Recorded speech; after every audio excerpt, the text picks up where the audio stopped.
الحمد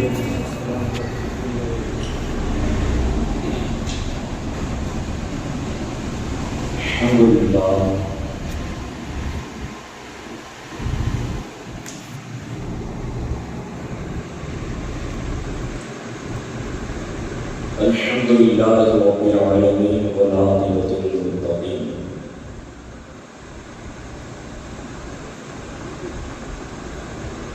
والصلاة والسلام على من كان نبيا وآدم بين الماء والطين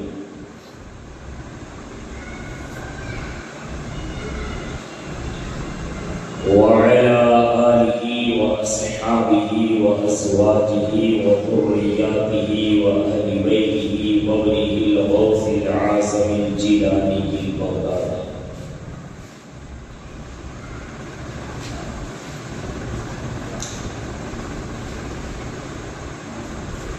وعلى معلم الملة والدين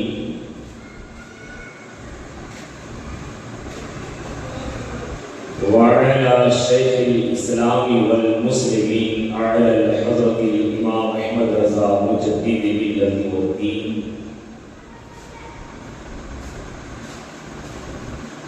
وعلى سائر الأولياء أجمعين أما بعد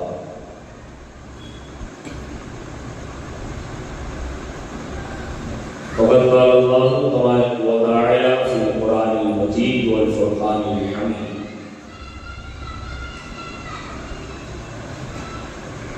أعوذ بالله من الشيطان الرجيم بسم الله الرحمن الرحيم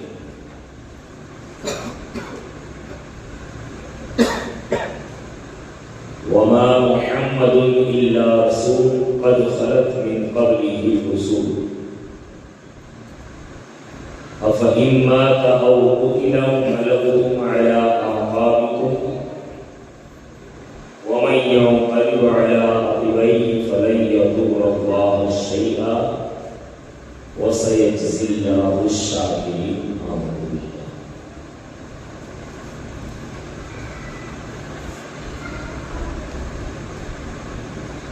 صدق الله العظيم وبلغنا رسوله الأمين والمختار الكريم.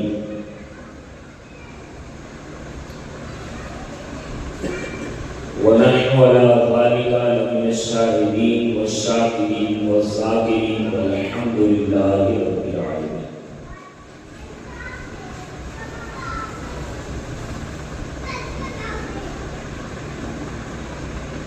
خطبہ مسنہ کے بعد اللہ کے مقدس کلام قرآن پاک کی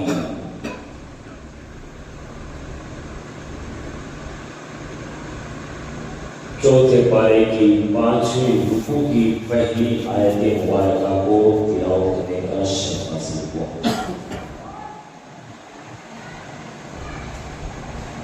اس کے حوالے سے کچھ گشائی سے پیش کر ہمارا مل کر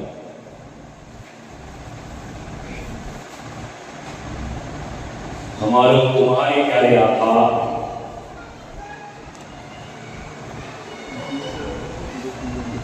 لمبے لمبے ہاتھوں سے بھیک دینے والے دادا، یتیموں کو سینے سے لگانے والے آقا، چھوٹوں پر دستے شفقت پھیرنے والے آقا،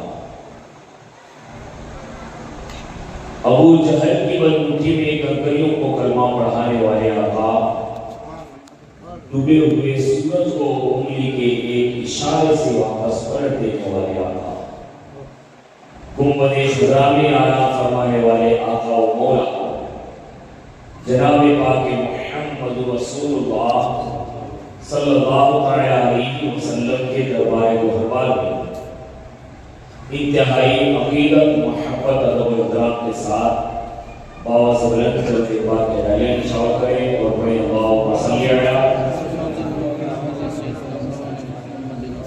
صلی علی سیدنا محمد وبارک وسلم صلاۃ و سلام علیک یا رسول اللہ صلی اللہ علیہ وسلم. ایک مرتبہ اور نبی اور آل نبی کی بارگاہ میں باواز بلند پاک پیش کریں اللہم صلی وسلم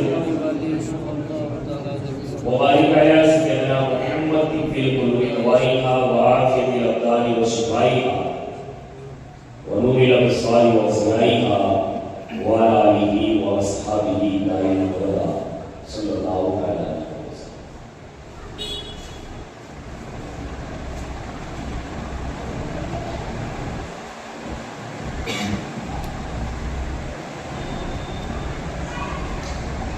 دین اسلام میں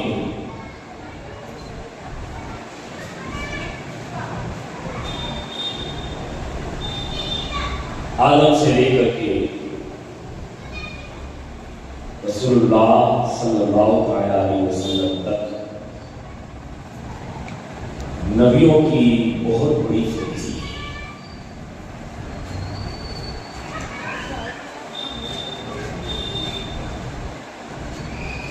بلا شبہ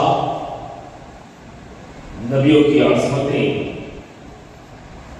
اور نبیوں کی رفعتیں اور ان کے درجات اور ان کے مقام بڑے الفاظ والا ہے۔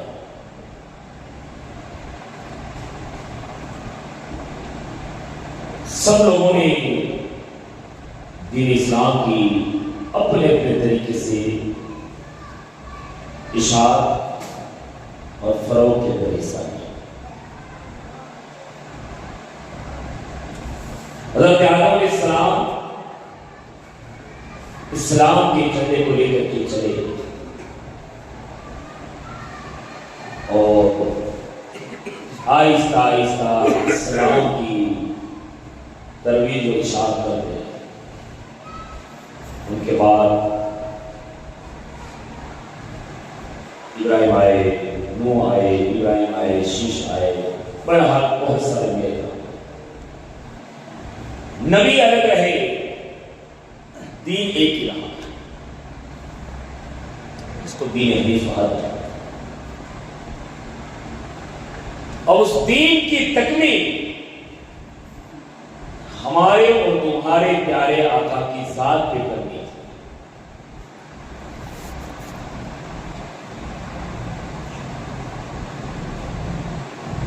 عیسیٰ علیہ السلام کے بعد قریب قریب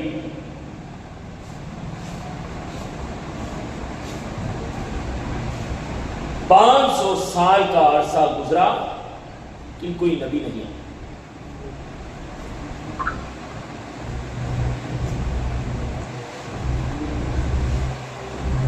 پہلے لوگ بے ڈھنگی رفتار اختیار کر لیتے، اللہ اور اس کے رسولوں کے فرامین سے ہٹ کر شریعت کو چھوڑ کر کے اپنی طبیعت کی زندگی گزار گئے، تو ضرورت کے حساب سے اللہ کسی نبی کو بھیج دیا۔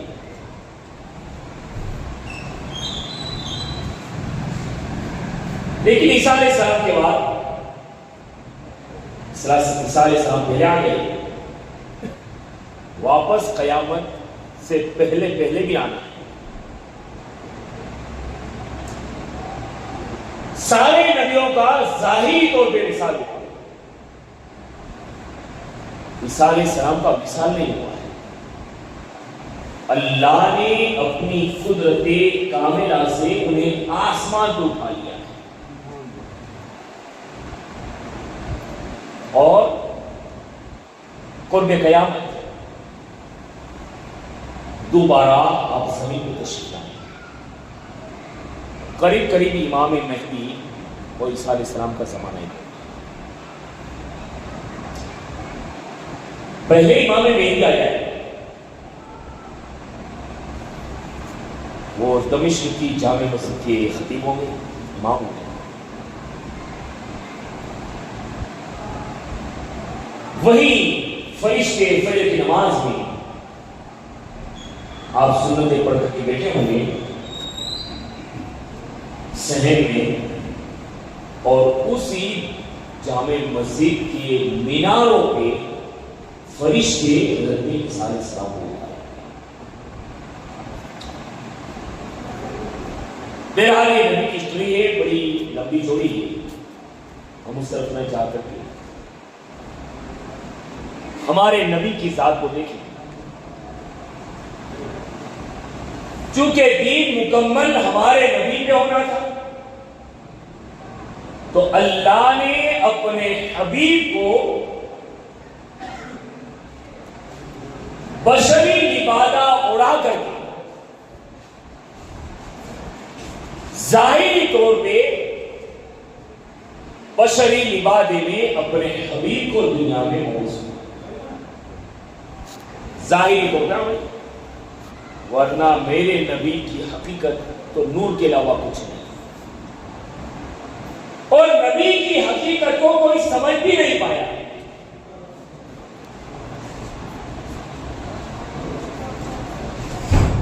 لیکن پھر بھی اللہ نے ظاہری شکل و صورت میں اپنے حبیب کو دنیا میں مبعوث فرمایا،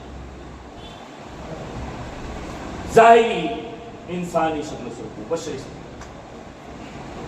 اب یہاں رک کر کے ذرا یہ بھی کہہ دوں کہ لوگ نبی کو پہچاننے میں بہت بڑا دھوکہ کھا گئے، اس لیے نبی کو دیکھ کر کے کچھ لوگوں نے یہ کہہ دیا کہ اپنی طرح ہے، کچھ لوگوں نے کہہ دیا کہ اپنا بڑا بھائی ہے۔ لیکن قرآن کو پڑھا اور قرآن کو پڑھ کر کے بھی یہ بولے،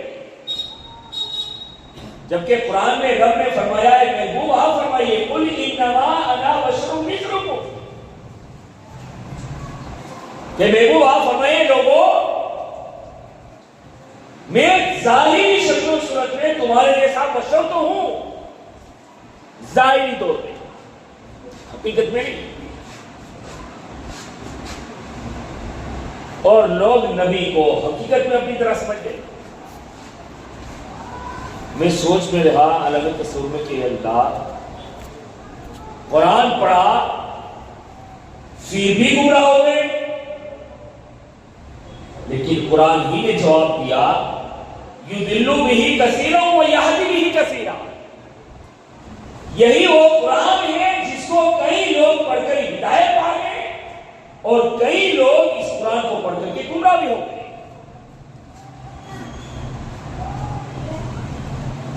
اب رسول اللہ صلی اللہ تعالی علیہ وسلم کو اللہ نے ظاہری طور پہ شکل و صورت میں بشر بنا دیا، اور ظاہر سی بات ہے کہ جب کسی کے پاس کام اگر نکلوانا ہو تو اس کی جیسا بن کے جانا پڑے گا۔ تو لوگوں تک، انسانوں تک اسلام کو پہنچانا تھا،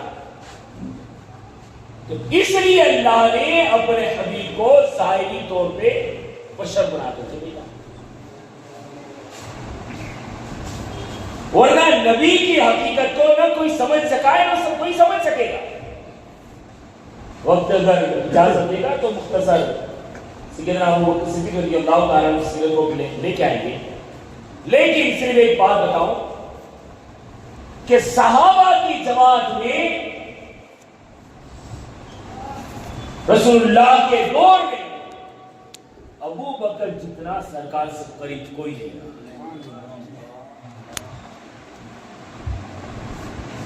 ہر وقت رسول اللہ کے ساتھ۔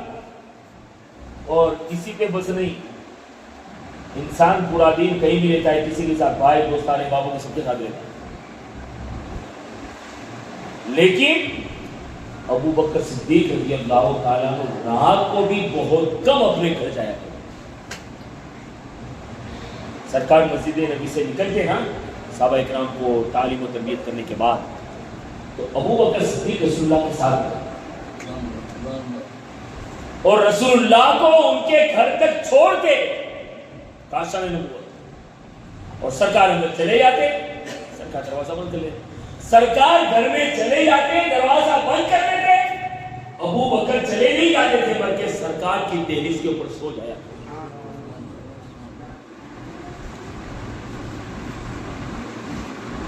بہت سرکار کے ساتھ رہے، لیکن ابو بکر سے بھی جب پوچھتے ہیں نا تو ابو بکر بھی یہ کہیں گے کہ میں بھی سرکار کی حقیقت کو نہیں سمجھ سکتا، نبی ہے کیا یہ میں سمجھ ہی نہیں پایا۔ اور رسول اللہ نے حضرت ابو بکر سے کہا یا ابا بکر لم یعرفنی حقیقت ربی، اے ابو بکر سوا کوئی سمجھ نہیں پایا.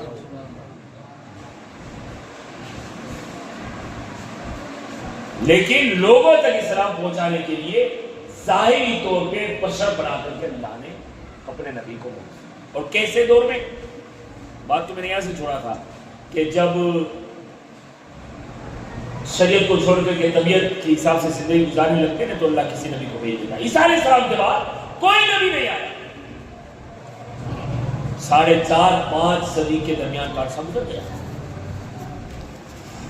اور حالات کیسے ہو گئے تھے آپ نے سنا ہے، یا ہمارے شریف کے بیان آپ کو سنتے ہو گئے. انسان تو تھا لیکن انسانیت باقی نہیں رہی تھی.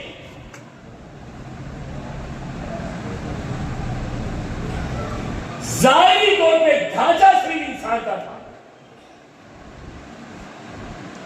ورنہ اندر حیوانیت پلپ رہی تھی.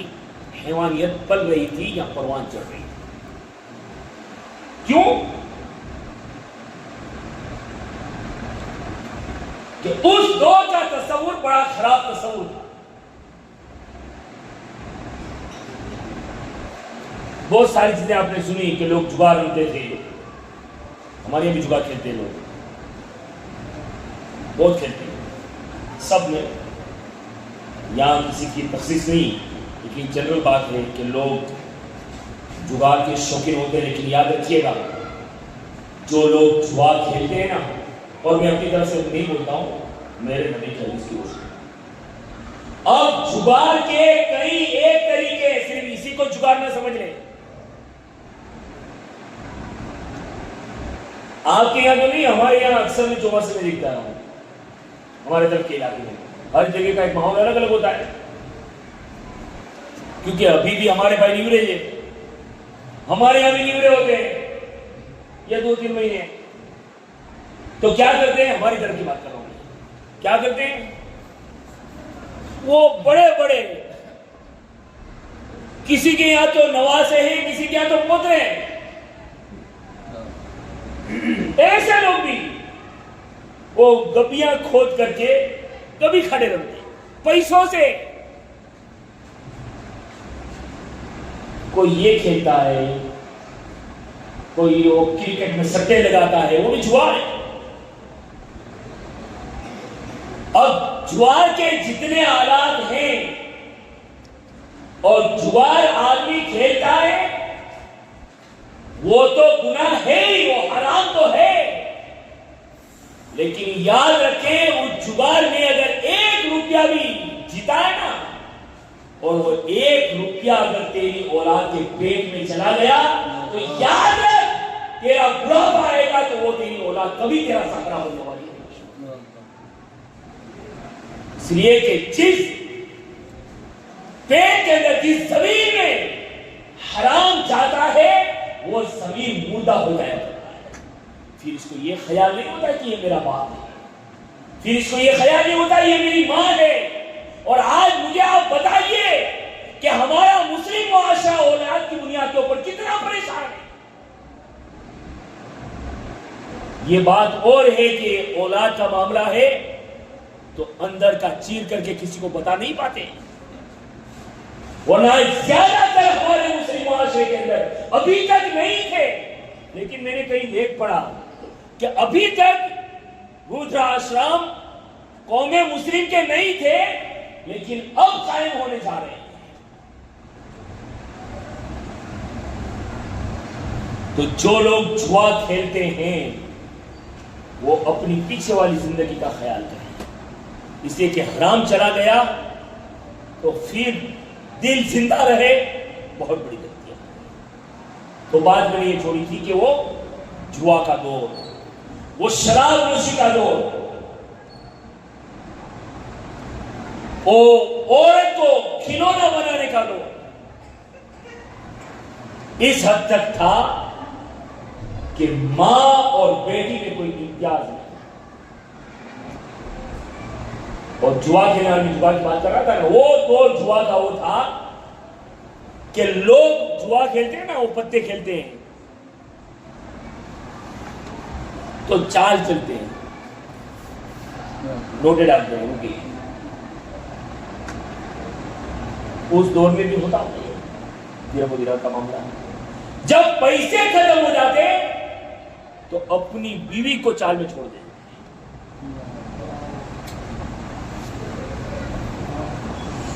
قبل اسلام کے حالات کو پڑھیے آپ, سنیے آپ کیا تھا. عورتوں کی چیخیں اور آہیں نکل رہی تھی. شوہر جوان ہار جاتا کسی کو ہو جاتی. اگر کسی کا شوہر انتقال ہو جائے تو پھر اس عورت کو جینے کا حق نہیں رہتا. جہاں مرد کی چتا رہتی تھی ساتھ ساتھ زندہ کی زندہ عورت کو بھی جلا دی جاتی. ایسے ماحول میں کچھ لوگ ایسے بھی تھے جن کے دل نرم تھے اور بالخصوص عورتیں, ان کی آہیں نکلتی تھی, ان کی چیخیں نکلتی تھی. اللہ نے غالباً ان کی آہوں کی اور چیخوں کی لاج رکھ لی, اور ایک ایسا وقت آیا کہ اللہ رب العزت نے جناب عبد المطلب کے گھر میں پودے کی شکل میں نبی آخر الزمان کو مبعوث کر دیا. اب یہ رسول اللہ صلی اللہ علیہ وسلم پوری سیرت پہ ہم باری شریف میں بات کریں گے, لیکن سرکار دین کو پھیلانے کے لیے تشریف لائے. آج دین کی باتیں کرنے والے کی مذاق بنائی جا رہی ہے, مذاق بنا دی. اور نبی جب دین کی دعوت دیتے تھے نا تو مکہ کے لوگ مذاق اڑاتے تھے. اگر مسجد کا امام اگر یہ کہے کہ چوکارا حرام ہے تو چوراہوں پہ نکل کے مذاق اڑاتے کہ نہیں تو مولانا کے دھندے. یہ بولیے آپ کو سوچنا ہے کہ یہ بولی مومن کی ہے یا کسی اور کی ہے. میں نہیں کہوں گا کہ کسی کو. رسول اللہ بھی جب دین کی دعوت دیتے تھے نا تو وہ لوگ یہی کہتے تھے اس کا کوئی دھندا ہے کہ نہیں, یہ پاگل ہو گیا لگتا ہے, یہ دیوانہ ہو گیا لگتا ہے, یہ عقل مغیتا ہو گیا لگتا ہے. ایسی بولیے. اور آج بھی ہمارے معاشرے میں جاہلہ اور جاہل ذہنیت رکھنے والے لوگ آج دین کی دعوت دینے والوں کی مذاق اڑاتے ہیں. فیصلہ ان مذاق اڑانے والوں کو کرنا ہے کہ ہماری بولی حسین کی محبت کا دعویٰ تو کر رہے ہیں لیکن یہ بولی حسینیت والی ہے یا اسلام کے مخالفوں کی بولی ہے. تو میرے آقا اسلام کی دعوت پیش کرنے سے پہلے, اعلان نبوت سے پہلے بھی اپنی زندگی لوگوں کو منوا رہے تھے, اور اللہ نے اپنے حبیب کو پورا کے پورا اختیار اور پاور دے کے دنیا میں لیا. بچپن سے ایک جھلک میں آپ کو بتایا تھا, پھر انشاءاللہ اعلان نبوت کیا جائے. آپ نے سنا ہے نا کہ سرکار کو دودھ پلانے کے لیے دائی حلیمہ اپنے گھر لے گئی اور وہاں وہ معاملہ پیش آیا. اس واقعے کو نہیں پیش کروں گا میں, لیکن صرف بتا دو آپ کو اشارے میں کہ وہ بھیڑیا بکری لے گیا, ماں گئی تو سرکار کے ساتھ میں گئے, یہ معاملہ ہو گیا. اس کو چھوڑ کر کے جب بھیڑیے نے بکری دے دی, حلیمہ کے کہنے سے نہیں دی, حلیمہ کے کہنے سے نہیں دی تھی بھیڑیے, اور بھیڑیے کا کام ہے کھا جانا, لیکن سنبھال کر کے رکھی ہوئی. حلیمہ کے کہنے سے نہیں دی, نبی کے کہنے سے دی. آپ کی اور میری زندگی رہے گی باجو سے میں اس میں بات کریں گے, لیکن یہ معاملہ بن گیا. بھیڑیے نے بکری دے دی, ماں حلیمہ چلنے لگی. بچپن کا عالم ہمارے نبی کا, نظریں دیکھو کیوں نہیں ہوگی جس رب کی تجلی کو موسیٰ نہ دے سکے. تجلی کی بات کر رہا ہوں, رب کے جلووں کی بات نہیں کر رہا ہوں. تجلی کو موسیٰ نہ دیکھ سکے, اس میرے رب کی ذات کو دیکھنے والی ذات کو محمد رسول اللہ کہا جاتا ہے. جب رب کی ربوبیت نہ چھپی تو پھر دنیا کی کون سی چیز چھپ سکتی ہے؟ اب نبی کا وہ دودھ پینے کا زمانہ کم و بیش. اب کوئی اعتراض کر سکتا ہے ہو بھائی، بات کو میں انشاءاللہ چوکی کرنے کی کوشش کروں گا کہ نبی چل کے گئے تھے، دودھ پینے کے زمانے میں چل کے جاتا ہے کوئی؟ یہ ذہن میں آ سکتا ہے. لیکن یاد رکھیں میرے نبی کا یہ خاصہ تھا کہ میرے نبی کی بڑھوتری بھی اور بڑے ہونے کا انداز یہ تھا کہ عام بچہ 6 مہینے میں جتنا بڑا ہوتا ہے میرے نبی 6 مہینے میں 1 برس کے بچے جتنے ہو جائے. تو 2 سال کی عمر کی قریب اگر مان لیں تو سرکار 4 سال کا جو بچہ ہوتا ہے نا اتنے بڑے ہو گئے. 4 سال کا بچہ آپ کا دوڑے گا کہ نہیں؟ ہمارے مدرسے میں صرف ہمارے نہیں، اسکولوں میں بھی دوسرے مدرسوں میں بھی یہ قانون ہوتا ہے کہ بھائی 5 ورس تو چھوکرو تھائے تو ایڈمیشن تھائے. صحیح ہے نا؟ اب پھر ابھی بچہ 4 سال کا ہوتا مائیں آتی، اس کو پڑھنے کا بہت شوق ہے، اس کا بھائی ہوتا تو اس کے پیچھے دوڑتا وغیرہ وغیرہ، یہ معاملات ہوتے ہیں. لیکن اس کے پیچھے ریزن کیا ہے وہ نہیں بتاؤں گا. اب وہ 4 سال کی عمر کا بچہ تو دوڑ سکتا ہے نا. اور سرکار کی قد و کاٹھی ایسی تھی کہ 1 سال کا بچہ جو ہوتا ہے، نبی جب 1 سال کے ہوئے تو اتنے بڑے ہو گئے کہ عام بچے 2 سال کے ہوا کرتے.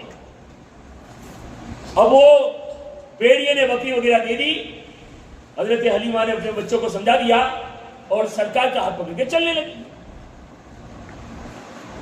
جب چلنے لگی نا تو سرکار نے کہا امی، حضرت حلیمہ جہاں سے آئی تھی نا وہاں سے چلنا چاہتی تھی. سرکار نے عرض کیا کہ امی ہم اس راستے سے نہیں آئیں گے. تو حلیمہ نے پوچھا کہ تو پھر؟ کہا ہم اس پہاڑی اور چوٹی دار اور نوکیلے راستے سے جائیں.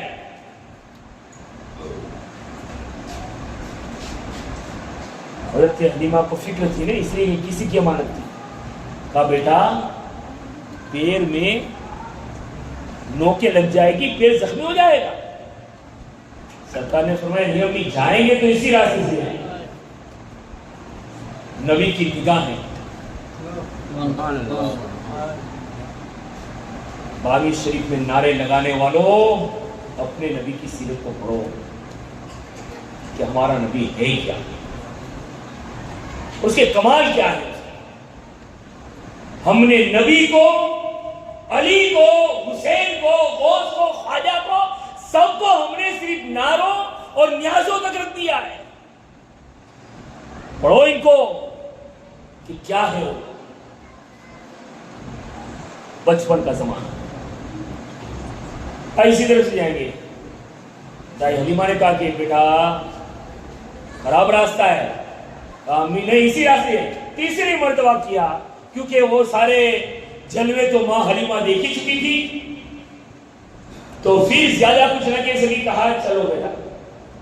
اب جیسے ہی چھوٹی سی پہاڑی تھی وہ پہاڑی چڑھ کر کے اترے تو آگے ایک میدان نظر آیا اور میدان کے بیچ و بیچ ایک کنواں تھا.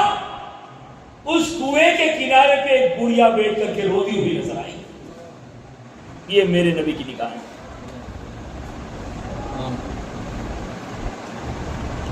اتنی موٹی کتابیں 850 پونے 900 پیج پہ. کتاب کا نام ہے رحمت للعالمین. اس کتاب میں یہ بات درج کی ہوئی ہے. جب یہ دیکھا تو حضرت حلیمہ کا ہاتھ چھڑا دیا سرکار نے اور دوڑ کر کے سرکار پہنچے بڑھیا کے پاس. کہا مائی کیوں رو رہی ہے؟ بس اتنا پوچھا ہی تھا کہ حضرت حلیمہ پہنچ گئی. دونوں نے پوچھا کیا بات کی؟ کہا مائی کیوں رو رہی ہے؟ کہا میری زندگی کا بھاتا، میرا بیٹا تھا بھی پروان چڑھ رہا تھا، میں یہاں سے جا رہی تھی اور میرے بیٹے کو ٹھوکر لگی، وہ کنویں میں چلا گیا. غالباً وہ سانس توڑ چکا ہے، اس کی آواز تک نہیں آتی.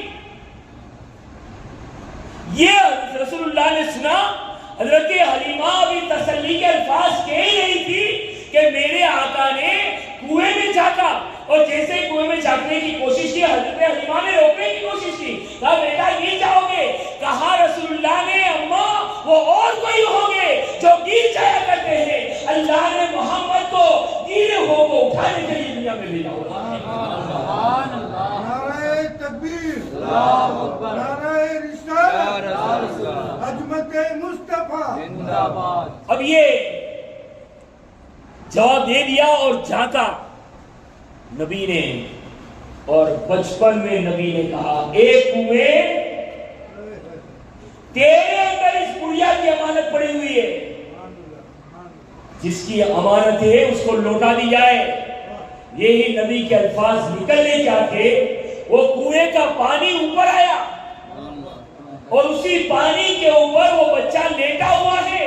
پانی اوپر سطح تک آ گیا, بچہ اٹھا کودکا مار کر کے نبی کے قدموں میں آیا. جیسے نبی کے پاس آیا ہے, نبی نے کہا اے بچے تجھے میرے پاس نہیں آنا چاہیے, تیری ماں سسک رہی ہے, تیری ماں دیکھ رہی ہے, تیری ماں رو رہی ہے, اس کے پاس جانا چاہیے, تجھے میرے پاس آنے کی ضرورت کیا ہے. تو بچہ اپنی زبانی حال سے یہ کہتا ہے کہ مجھے آپ نے بلایا, یہ کرم نہیں تو کیا ہے, میرا مرتبہ بڑھایا, یہ کرم نہیں تو کیا ہے. جس نبی کا بچپن یہ ہو, اس نبی کی جوانی اور لڑکپن کیا ہوگی. بہرحال وہ بچپن سے اپنے آپ کو مناتے رہے لوگوں. ایک وقت ایسا بھی آیا کہ اللہ نے آیت کو نازل کر دی, اقرا باسم ربک الذی خلق, خلق الانسان من علق, اقرا وربک الاکرم الذی علم بالقلم. 5 آیتیں آئی. اسلام کی اشاعت شروع کی. جیسے ہی کوہ صفا کے اوپر یا کوہ ابو قبیس کے اوپر سرکار کھڑے ہوئے, دعوت اسلام دی, لوگ رفو چکر ہونے لگے, پتی گلی سے نکلنے لگے. لیکن وہ نبیوں کا سردار ہے, ہمت آنے والوں میں سے تھوڑی ہے. جس کے نواسے کربلا میں ہمت نہ ہارے ہو, تو ان کا نانا ہمت کیسے ہار سکتا ہے. اپنے مشن کو جاری رکھا, اگرچہ مخالفت ہوئی, پتھر برسائے گئے, کچرا ڈالا گیا, اونٹ کی اوجھلیاں پیٹھوں کے اوپر حالت سجدے میں رکھی گئی, لیکن پھر بھی, اور یہ نبی کی سیرت ہے لوگوں, اپنی زندگی میں اتارو تھوڑی سی تکلیف پہ, نمازیں غائب, اگر کسی عالم نے کچھ کہہ دیا فوراً اس کی مخالفت کر کے وہ مسجد سے غائب. یہ اسلام نہیں ہے. نبی کی شریعت یہ ہے اور نبی کی سیرت یہ ہے کہ جب بھی اسلام کے لیے اگر تکلیف آئے اس کو برداشت کرو, صبر کرو اور حق کے اوپر ڈٹے رہو, ثابت قدم رہو. یہ نبی کی سیرت ہے.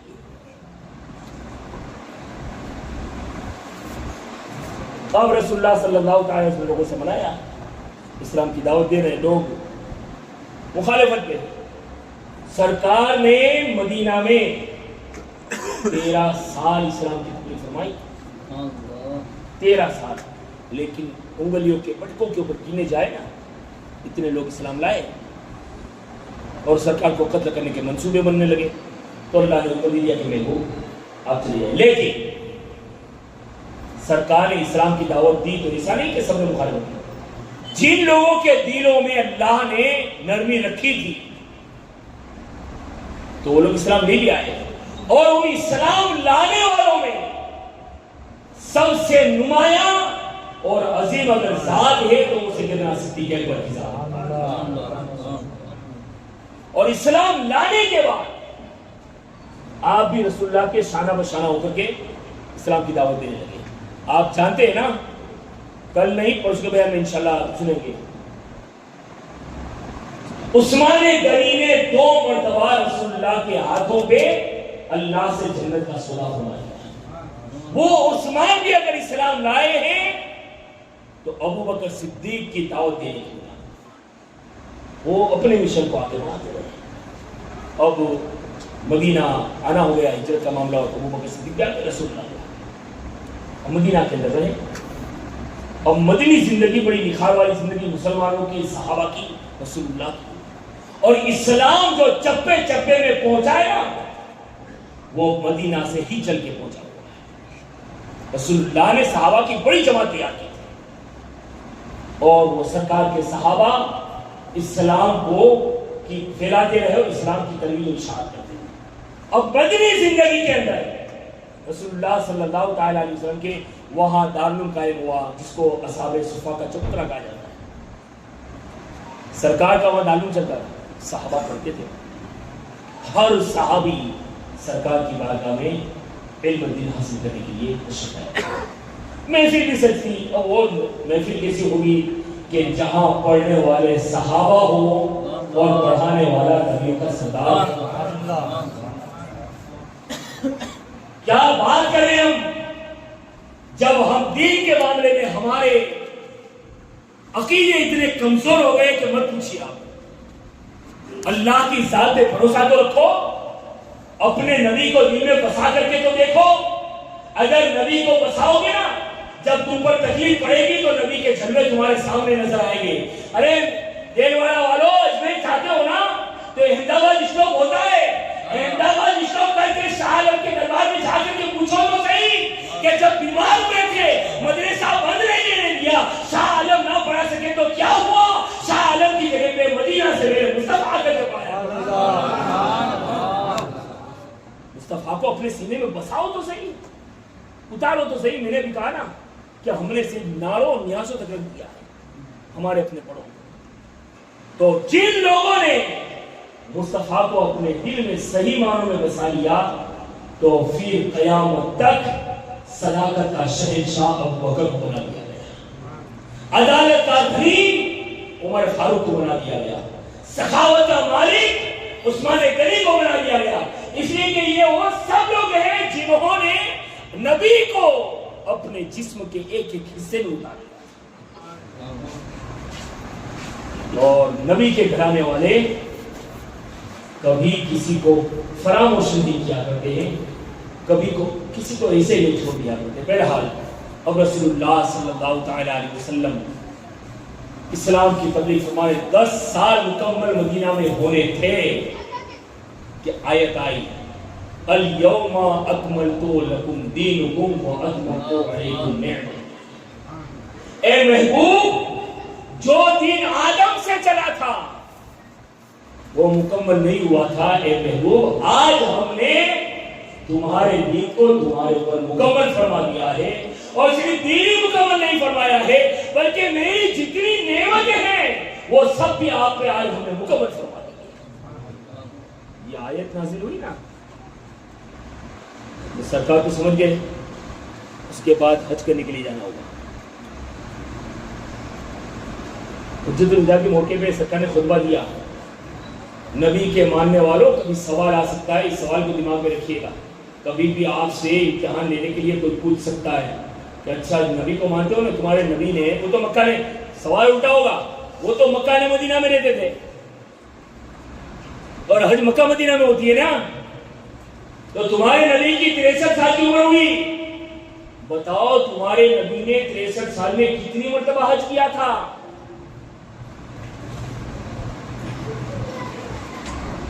پتہ ہے نہیں؟ میرے نبی نے 63 سال کی زندگی میں عمرے کی، لیکن حج ایک ہی مرتبہ آپ نے ادا فرمایا، اور وہ حجۃ الوداع جب خطبہ دیا تو سرکار نے ارشاد فرمایا، اے لوگوں، آئندہ سال میں تمہارے ساتھ حج کے لیے آؤں بھی نہیں۔ سرکار نے یہ کہا نا، سب کوئی خاموش تھے، اگر رونے والی ذات تھی تو ابو بکر صدیق کی ذات تھی۔ حضرت عمر نے کہا بھی تو ابو بکر کیا بیٹھ کے رو رہا ہے، وہ ان کی اپنی محبتیں تھیں بھائی، ابو بکر کیا بیٹھ کے رو رہا ہے، حضرت عمر نے کہا۔ حضرت عمر تو جلال کا بھی حال یہ تھا، لیکن رازدار مصطفیٰ اور کوئی نہیں ابو بکر صدیق تھے۔ ابو بکر نے کہا کہ نبی نے جو کہا ہے اس میں بڑا طویل اشارہ ہے کہ اب شاید وہ جلدی نبی ہمارے درمیان سے پردہ فرمانے جانے والے ہیں۔ وہ رازدار نبوت ایسے نہیں بنے ایسے ہی نہیں بنے. کیسے بنے؟ وہ صحابہ سے پوچھو, وہ صحابہ سے پوچھو. اب یہ کوئی کم ہوگا کہ نبی کی غلامی اسے اختیار کی کہ اگر عشاء پڑھ کر کے نبی کے وہ کیا بولتے ہیں اس کو چوکھٹ کے اوپر اگر سو جائے, سوئے بھی نہیں, پڑے رہتے, سوتے بھی نہیں تھے. کیوں؟ کہ انہوں نے یہی کہا تھا النظر الی وجہ رسول اللہ. ابو بکر کو یہی سب سے زیادہ پسند ہے کہ ہر وقت رسول اللہ کے چہرے کا دیدار کرتا رہے. تو ابو بکر یہ چاہتے تھے کہ سرکار اپنے حجرے میں جائیں تو سب سے آخری میں دیکھنے والا بھی ابو بکر ہو, اور سرکار حجرے سے نکلے تو سب سے پہلے دیکھنے والا بھی ابو بکر ہی ہونا. تو صرف سرکار کے دیدار کے لیے بیٹھے رہے. اور یہ محبت نے ایسی رنگ لائی, یہ محبت کہ پھر وہ آیت کے بعد, جدید کے بعد محرم کا مہینہ, جلد کے بعد محرم کا مہینہ آیا, اور محرم کے بعد سفر کا مہینہ آیا. کیا بولتے ہیں آپ کے یہاں, کیا بولتے ہیں؟ ہمارے یہاں تیجیوں کا مہینہ بولتے ہیں. آپ کے یہاں کیا بولتے ہیں؟ تیجیوں کا مہینہ بولتے ہیں. اور لوگ اس کو اچھا نہیں سمجھتے. آپ کے یہاں ہوگا کہ نہیں ہوگا, ہمارے یہاں تو بوڑھی ماں ہے نا, وہ سینے کے اوپر کالے اڑد رکھے, تیل رکھے, ایسا بھی ہوتا ہے کچھ. لیکن یہ کچھ اسلام میں نہیں ہے. اللہ کے بنائے ہوئے 12 مہینے برابر ہے. اسی طریقے سے ہفتے کے 7 دن بھی برابر ہے. لوگ تعویلیں کرتے دنوں میں بھی. ایک دوسرے میں بات ہوئی, نے کہا سنی چکی نہیں شنیوار کے کیا ہنومان کر دی. عجیب حال ہے, سوچے تو صحیح. لیکن سفر کا مہینہ آیا تو سفر کا مہینہ مکمل ہونے میں 15 دن تھے, اور سرکار علی ہوئے, بیمار ہوئے. بیماری آئی, وہ مرض الموت, بیمار ہوئے. اور بیمار ہونے کی حالت میں بھی آپ نے سنا ہے نا بھائی کہ بیعت وقت نبی کے گھر میں 9 بیویاں تھیں. آج ہمارے یہاں تو ایک ہے تو بڑے مشکل مسئلے ہے, باسن کھڑکھڑتے ہی, اور زندگی اسی کو کہتے ہیں یہاں پہ باسن کھڑکھڑے. لیکن 9 بیویاں, اور کبھی مسئلہ بن جاتا ہے نا تو پھر یہ ہوتا ہے کہ وہ ماتھے میں مار دیے. لیکن واہ نبی تیری عظمت کے قربان کہ ایک ساتھ 9 بیویاں رہی, لیکن کوئی مورخ یہ لکھ نہیں سکا کہ نبی کے گھر میں کبھی بھی تو میرے کا معاملہ بنا. بیمار ہوئے, اور بنے گا بھی کیوں بنے گا؟ نبی نے کبھی ایسا موقع ہی نہیں دیا, کبھی ایسا موقع ہی نہیں دیا. ابھی تو کبھی کبھار یہ ہوتا ہے, اس لیے کہ یہ بڑا پرفتن دور ہے بھائی, اور جو حالات ہے نا وہ حالات کے اوپر میں روشنی ڈالنا ہوں. کبھی بڑا پرفتن دور ہے, خاص کر کے میرا نوجوان طبقہ. میں نے کل ایک چیز کہی تھی تو ہنس رہے تھے, لیکن حقیقت کی بات ہے بھائی, کئی تارے توڑ لینے آسان تو ہے ہی نہیں.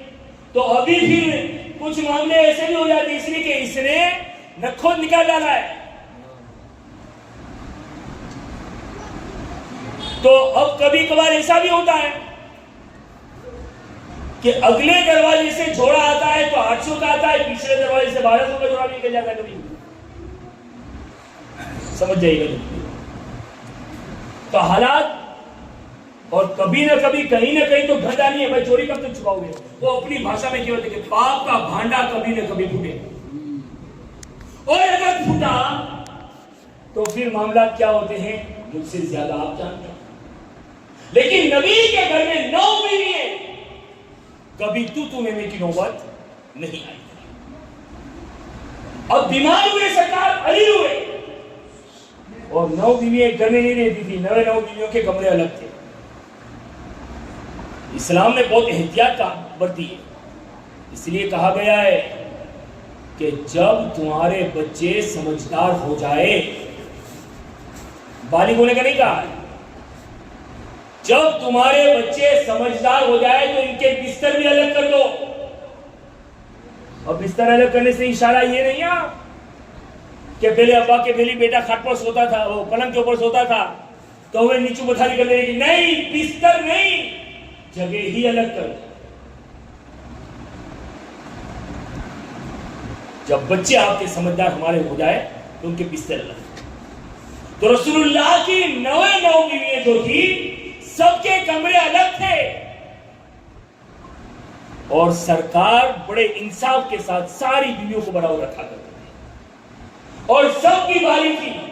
ماں عائشہ کے یہاں سوموار کے دن, ام حبیبہ کے یہاں منگلوار کے دن, صفیہ کے بدھوار کے دن, 9 بیویوں کی باری تھی. اور سرکار جب بیمار ہوئے تو بیماری کی حالت میں بھی سرکار باری کے حساب سے بیویوں کے آرام فرمانے کے لیے جاتے تھے.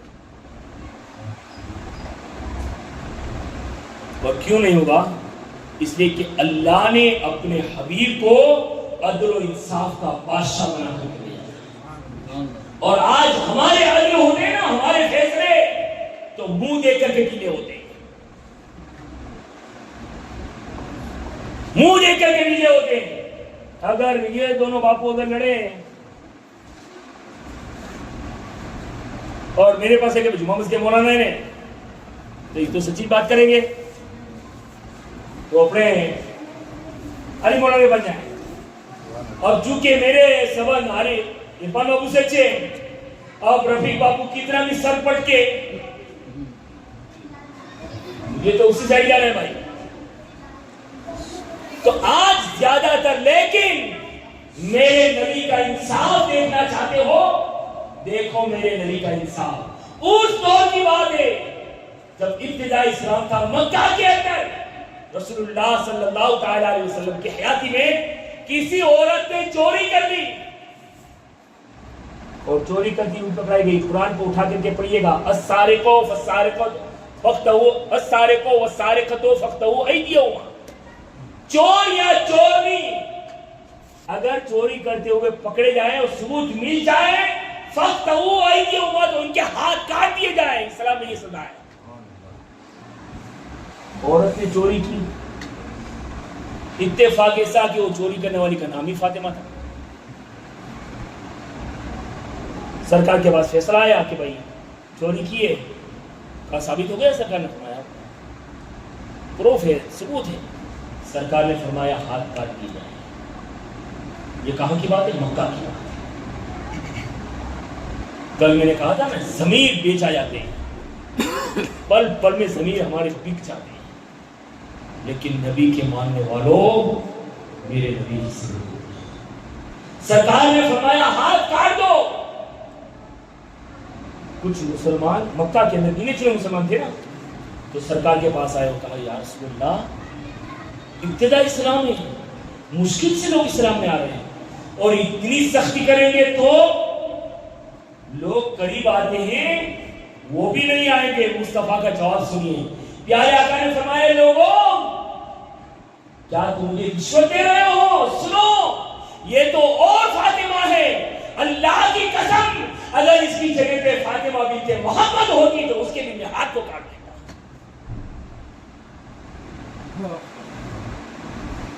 یہ ہے عدل و انصاف کا شہنشاہ. اس کے گھر میں انصاف نہیں ہوا تو کیا ہوگا؟ میرا پھر بھی باری نہ باری آتی. پھر جسم بالکل کمزور ہوا نا تو ساری بیویوں کو جمع کی. اس لیے کہ عورتوں کے بھی حقوق ہیں. آج بھائی کچھ کہتی ہے نا کہ تمہارا دھیان رکھا ہوا نا ذرا, تو کہنے والی کون ہے؟ اسلام اجازت نہیں دیتا ہے, اس کے بھی حق ہے. اور وہ تیرے لیے, تو سب کے بیچ میں پڑا ہے, بھائی بھی ہے, بہنیں بھی ہے, ماں بھی ہے, باپ بھی ہے, تیرے ایک کے لیے پورے پریوار کو چھوڑ کے آئی ہو, اس کے تجھ کے حق ہے کچھ. اور آج ہمارے نوجوان بھی ہے نا, اگر ایک دوستہ کو دیکھیے کچھ کام کرتے ہوئے, بھائی اسی میں کر لیا نا, یہ سوچے نکال دو. میرے نبی کی سیرت میں پڑھو گے نا تو پتا چلے گا کہ ہماری اماں عائشہ جب روٹیے کے لیے بیٹھتی نا, روٹیے بنانے کے لیے, تو کبھی میرے آقا خود اپنے ہاتھوں سے آٹا گوندھ کر کے دیا کرتے ہیں. اور ابھی کے جوانیوں نے دیکھ لیا ہوگا تو شاید میں نہیں مانتا ہوں کہ اس کو جھاپے میں جیونے دے. لیکن یہ میرے نبی کی سیرت ہے, یہ میرے نبی کی سیرت ہے. تو ساری بیویوں کو جمع کی اس لیے کہ ان کے حقوق ہیں. اور کہا ساری بیویوں سے کہ اگر تمہاری سب کی اجازت ہو، اب میرا جسم مجھے ساتھ دیتا نہیں ہے، میں یہ چاہتا ہوں کہ ایک ہی جگہ پہ رہوں، اگر تم اجازت دو تو میں عائشہ کے گھر میں رہوں۔ اب نبی کی بیوییں کم نہ بولنے والی تھی، سب نے جا دی ماں عائشہ کے گھر میں۔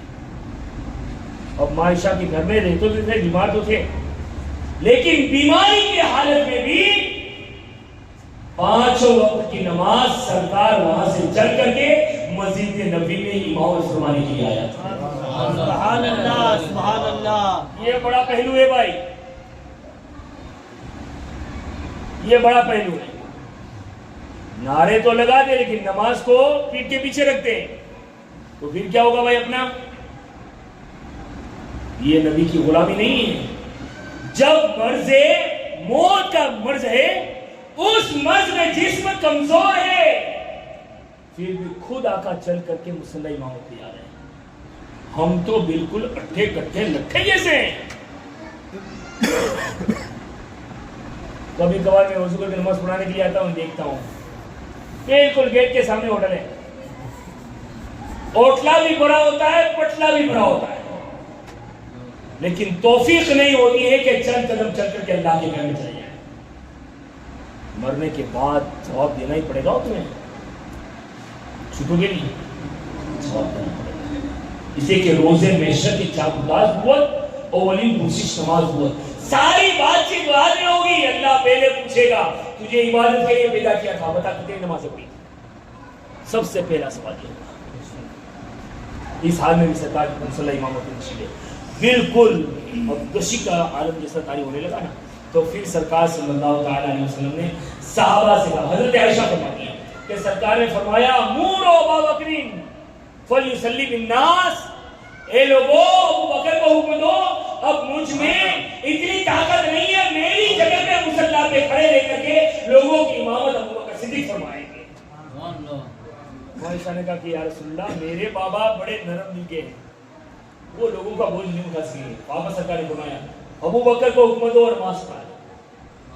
عائشہ نے واپس کہا، تیسری مرتبہ کہا ابو بکر کو حکم دو، وہ لوگوں کی امامت کرے، مصلی امامت پہ کھڑے رہ کے لوگوں کو نماز پڑھائے۔ اب یہاں رک کر کے میں آپ کے ذہن کو اس طرف لے جانا چاہتا ہوں، اے یوٹیوب استعمال کرنے والوں ذرا خیال کرنا، کہیں آپ کو یہ بھی ملے گا بیانوں کے اندر کہ ابو بکر صدیق زبردستی تخت کے اوپر بیٹھ گئے تھے اور مصلی پہ چلے گئے تھے، ورنہ مصلی کا اور امامت کا حق تو حضرت مولا کائنات کا تھا۔ ایسے بیان بھی آپ کو سننے ملیں گے۔ اور یہ سب کام کن لوگوں کا جانتے ہیں؟ یہ انہی لوگوں کا ہے کہ چاند نظر آتی ہے اور کالے کپڑے پہننے شروع کر دیتے ہیں۔ یہ شیعوں کے فریب ہے یہ، اور ہمارے سنی حضرات بھی کالے کپڑے پہنتے ہیں۔ کس لیے پہنتے بھائی؟ امام حسین کا غم مناتے ہیں، تو امام حسین کا غم مناتے ہو تو غم میں کم سے کم 10 دن میں ایک قرآن پاک پڑھ کر کے امام حسین کو بخش دو، تو یہ غم کہلائے گا۔ یاد رکھیں خاص کر کے میرا نوجوان طبقہ، محرم کے ایسے کالا کپڑا پہننا منع نہیں ہے، لیکن محرم کے دنوں میں کالے کپڑے پہننے سے بچیں۔ کیوں؟ کہ یہ شیعوں کی مشابہت ہے، اور اسلام شیعت کی اور کسی اور مذہب والوں کی مشابہت کرنے کی اجازت نہیں دیتا ہے۔